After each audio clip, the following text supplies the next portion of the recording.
Welcome back to Real Cast Fishing. Your host, Glenn, with the City of Island Fishing Field Team, COAF Field Team on YouTube. And this round, what have I got for you? Well, we're just talking fishing ramblings, musings of yours truly. Really just giving you an update on some of the things that I've done here recently. And I'm trying out this new feature that comes from YouTube that allows the vertical format to go live. Previously, I was just using the streaming piece here, but it looks like it's working. So let's get started. First little rambling that I'd like to talk about is yours truly's got the Bait Finesse Systems bug. Definitely have the bug. BFS fishing, ultralight bait casting. So far, I've caught 3 trout limits this year, all using that ultralight bait casting style. And well, it started with the Cascade Zephyr, and most recently I got a hold of one of those Feather Flight Kingfishers that allows you to cast with a trout magnet. And while I've been out and about, even been out in the field there fishing, met a couple of BFSers out there, and pretty interesting. And some of the things that I've been doing more recently with that is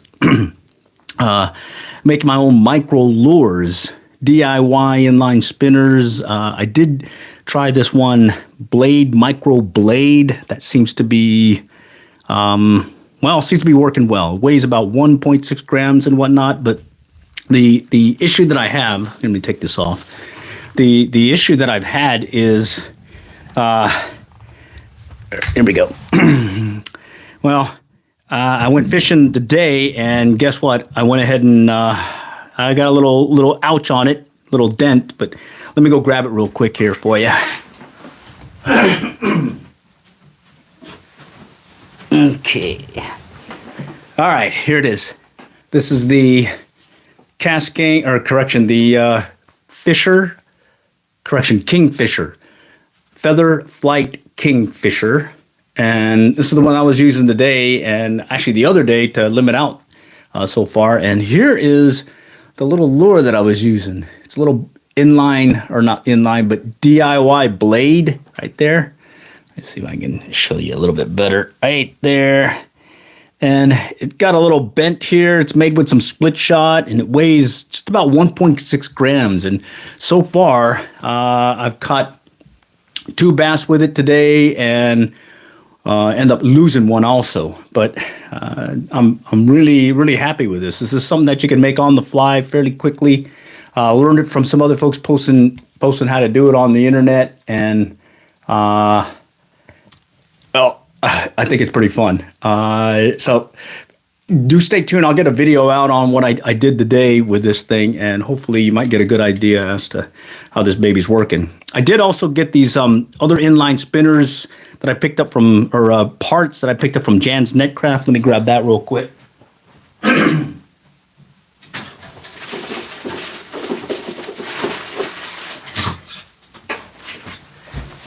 All right, I'm back. Okay, so I grabbed some. Over the years, I've made do-it-yourself inline spinners, and well, finally ended up having to get some more parts because I was running low on these inline spinners. Let me take this off.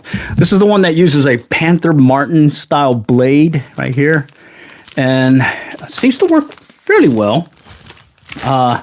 I get them in size 1 and size 2, and it comes with these shafts and whatnot, and then I use normal pliers, needle nose pliers and whatnot, as well as, excuse me, I'm sweating. I just got back out there fishing, catching something with that blade bait.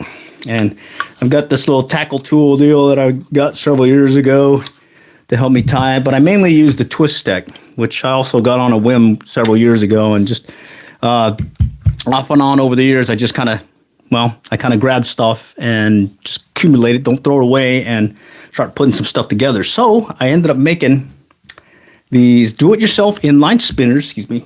And let me go grab some of those for an example. I got them right here. Bear with me.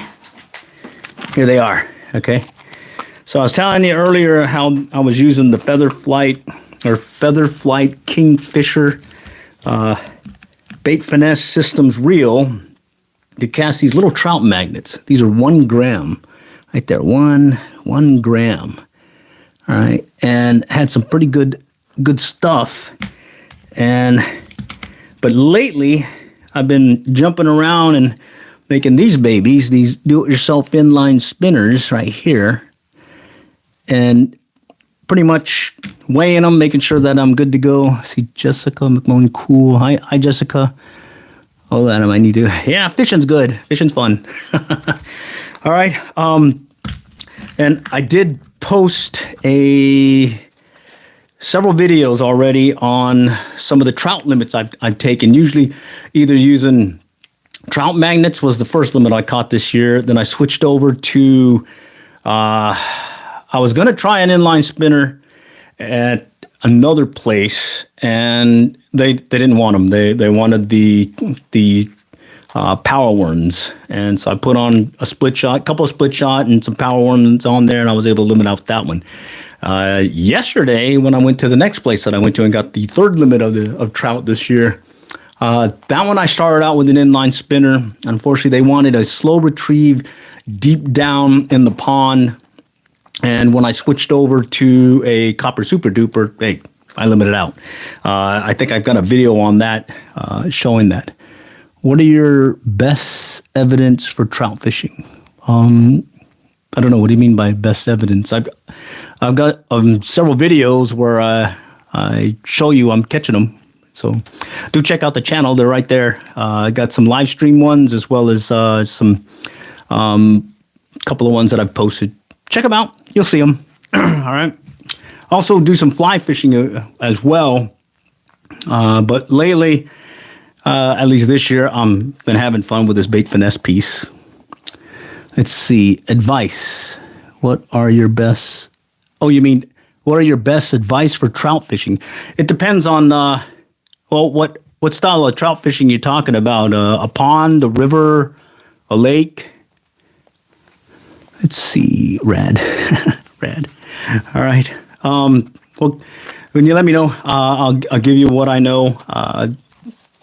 See, the name of our motto of our channel is basically, we're just average Joes, avid fishermen who like to fish, and bottom line, learn by our trials and errors, and we definitely have some trials and errors. River fishing, okay. River fishing. Depending on where you're at, I can tell you how I've done the various rivers that I've fished in our area here in North Texas, normally up in Oklahoma, the Blue River, Lower Illinois River, as well as Lower Mountain Fork. And then at Possum Kingdom at Grayford, where they stock trout there. I've done well there as well when they stock. And then additionally, the Guadalupe down in New Braunfels. I fished there river fishing wise. And most cases, if I'm fly fishing, one of the key things that I picked up from, it's an old fly fishing guide who used to guide both Oklahoma and Texas, was before you start fishing, put on your polarized glasses and start walking the bank, and do check out the water and look for any activity. If you do see some activity of some trout and whatnot, start fishing there. And I've been using that advice for many years. And then at that point, when you are fishing, let's say fly fishing, it's really the presentation of getting your fly in front of the trout. And if you are up or below it, a lot of times you're going to miss it. If it shoots right by or doesn't have the right drift, that'll also mess you up. But as a rule of thumb, if I'm starting to just prospect an area, first thing I'll do is talk with the locals and see if they have any good advice, as well as look online, see if there's some additional tips that someone may say is a good fly to use or good lure to use. And then additionally, I usually have some fallbacks, olive woolly bugger, the olive near deer. Those have usually done well for me for trout. And then some tandem rigs as well. From a traditional fishing standpoint, I'll typically go with this bait finesse. It used to be where I was just using ultralight spinning gear, and then I got the bait finesse bug, but basically I'm using those same lures. Inline spinners, typically the rooster tail, super dupers, cast masters, the small ones, and then rooster tails. And then I do keep some Mets as well. and really just have a variety of color. And then depending on how they're doing that day, I'm either adjusting from a color standpoint, or it could be the retrieve. Like just the other day when I went fishing for trout just down the road from it, or actually yesterday, they were wanting a slow retrieve and letting the super duper, in this case, fall down to a deeper part of, I guess, the pond. So like a 5-6 count. The year before it was taking a 10 count, and it was a slow retrieve. There should be a video on that one coming out in, I think, maybe 2-3 days. I've got it scheduled, but do check that one out. That's going to be the one where I'm fishing Murphy City Complex Pond, just up the road from me or down the road from me. Also, there's a live stream where I'm on site talking with another individual, another BFSer, bait finesse style fishing, and we're just talking fishing as well as catching a few trout as well. So hopefully that helps. Let's see. Max Reyes, I checked out the Blue River in Oklahoma because of you. Thanks for your videos, man. All right. Thanks, Max. Yeah.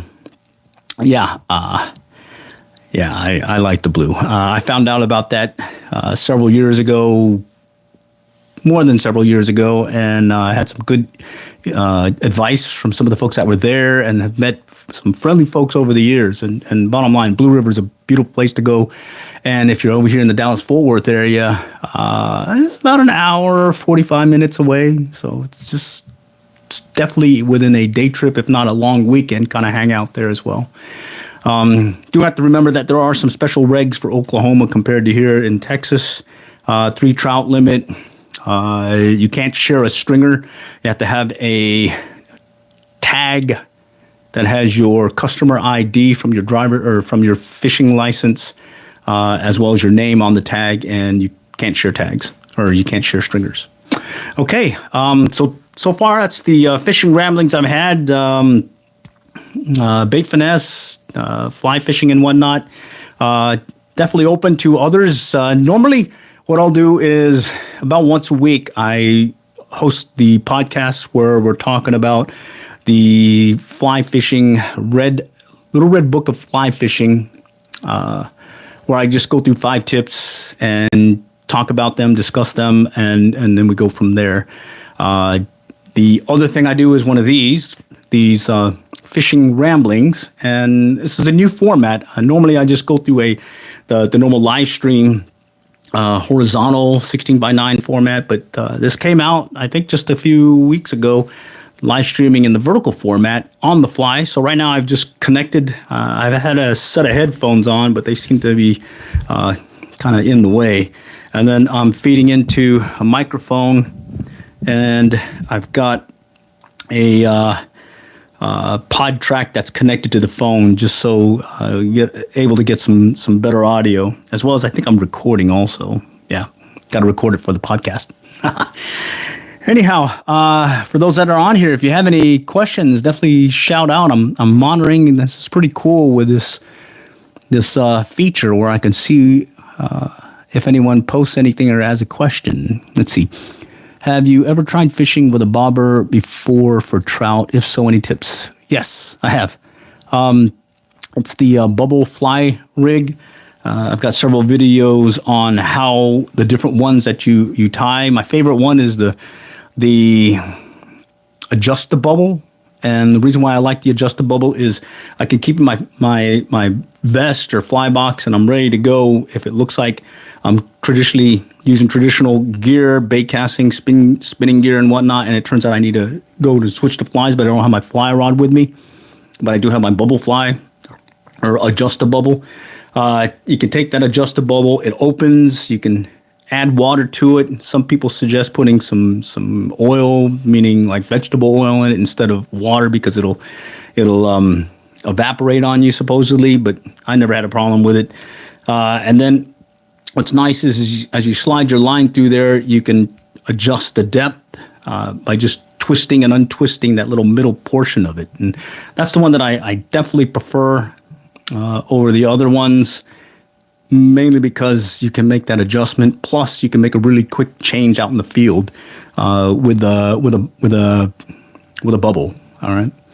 I do see some other folks that'll use these other ones fairly good sized ones, and they're able to cast like mid pond, if not all the way to the other side of the bank. And what I noticed a lot of them do is they'll cast it and just slowly retrieve it in about maybe a 2 to 3 foot distance from the bubble to the fly, sometimes tandem rigged, and they're just slowly dragging it through, and those trout are nipping away at it, and they're doing pretty well. I've seen that over the years here locally in Allen, as well as back at a couple of the other ponds. Let's see.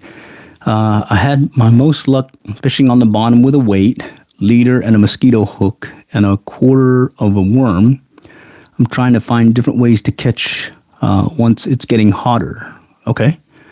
Yeah, that's a pretty good technique. In fact, I kind of use it a lot when I'm fishing power bait and whatnot. Carolina rig, that what was it over there at McKinney Town Lake. I was basically fishing the same setup, 2 split shot and about a foot of leader behind it, and then I attached the power worm. And in the case of the power worm, it floats up, so weight's here, it's floating up here, and you can drag it slowly through and not be as concerned of getting tangled with the bottom, and seems to do well. Other ways to catch once it gets hotter. So several things happen this time of year. Okay, we're shifting over from fly fishing and trout fishing in general because of the cold months, and it's the trout stocking season. But as things wind down come March time frame, we'll shift over to the local ponds and whatnot. Usually we mark the end of trout fishing season with the TRWD Fly Fest. That's the Tarrant Regional Water District Fly Fest that they host on the banks of the Trinity over there by the Acme headquarters in Fort Worth, Texas, where they do host a really nice event. It's free, and you do have the opportunity to catch a fish as well as see some folks catch some nice size trout as part of their big trout contest. And that's where I kind of mark off, okay, we're done trout fishing, colder weather, colder water species, and now we'll shift over to pond fishing. It's still kind of weird where you may hit a pond. I do want to go out to the lake, but it's still kind of chilly. I don't want to take the kayak out and get wet and be cold and wet and whatnot. So I'll tend to fish the ponds, local ponds. And the good thing about it is in our particular area, that's when the bass spawn. You start seeing them on beds, and this is that time of year where you have that great opportunity to try getting some of these bass on beds, and getting really frustrated sometimes catching them. Other times, just catching them left and right. In fact, I was out there today, caught 2, lost 1, using this ultralight bait casting gear. But normally, come the spawn, I'll switch over to pond fishing, fishing bass, fishing for bluegill and whatnot. And then as things warm up a little bit more, then I'll shift over to the local lake, typically Lake Levon, just up the road from me, and I'll shift over to kayak fishing. In the case of kayak fishing, what I like about there is, one, I can choose to do some trolling, kayak trolling, and maybe hit some white bass as well as yellow bass, bottom bouncing some slab and jig rigs. Or other times, I could just set out these jug lines. I mean, the jug lines are fun. And just this last year, I came up with these self-setting jug lines that seem to kind of up my game when it comes to jug lining with the kayak. Because, you know, it's a really tight space in a kayak, and I only bring about 6 jugs with me. And a lot of times before I started using these self-setting setup, I'd spend more time doing that initial deployment of the jugs. But once I've got them deployed, then I'm good to go. I can swap out baits and whatnot and then pick them back up and go. Well, because I started with these self-setting jug lines, now I can pre-bait them, and as I go out, drop a set of 3, keep going, drop a set of 3, come back around, and I'm already fishing at that point. Let me think. Other thing is I got a John boat. We'll take the John boat out, anchor it, and just do some of the lazy man fishing where we just get some shad over there from the boat ramp, put on some bait, and kind of spend the rest of the day kind of just hanging out on anchor, catching catfish. All right. And then, of course, there's crappie. Crappie will start picking up, and the bass. But I don't really eat bass. White bass, I like catching them, but I kind of wait to really eat them. It's the crappie. If I catch crappie, then I'll keep those. Those are very tasty. All right. Let's see. Anyone have any other questions or whatnot? It's about 20 minutes into this, and I don't know how long y'all have. I've got maybe about another 10 minutes or so. Just wanted to kick off the Real Cast Fishing podcast ramblings. We've got several episodes already, but this is our first one doing it live on the new format that's offered by YouTube in this vertical format. All right. Let's see. All right. Okay. Well, let me see if I can give you some other, I guess, updates or info when it comes to, I'd say, TRWD Fly Fest, Texas or Tarrant Regional Water District. It's going to be not this weekend, but the weekend after. It's hosted on Saturday. It's a one-day event. The key thing is after that one-day event, you can come back the next day and you get your good opportunity to catch some good-sized bass, or trout. 3-pound. I think I saw some 5-pounder in the past. I've caught a 20-incher there, and then some other folks have caught some bigger ones as well. Just take a look at some of the past events, TRWD Fly Fest, and some of the trout that they've caught and released as part of the big trout contest. And you'll see, I think there was one year, it was a 27-incher. And the good thing is it's put and take. They won't make it through to the hotter temperatures. So they do want you to come and fish for them and take them. But not on the day of the event, though. So keep that in your back pocket, okay? All right. Here, let me get the headsets on here. All right. Really appreciate y'all joining today. This format seems to be working good. Hopefully I won't be sweating as much. I'm still kind of hot from today. Today got into the 90s. Can you believe that? And maybe that explains why I got a fish or two today, too. But anyhow, thanks for joining. Appreciate y'all joining us on the Real Cast Fishing. Your host, Glenn, with the City of Island Fishing Field Team. Until next time, we'll catch you later. And good luck and good fishing.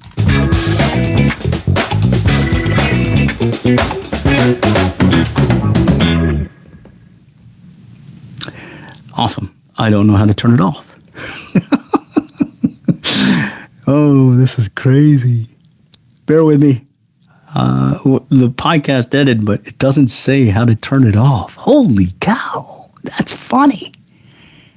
Okay. All right, let's just see if I just swipe up. Let's see what that does. It says I'm live. Okay, here. Okay, I got it. You just got to hit the little X button on the upper left.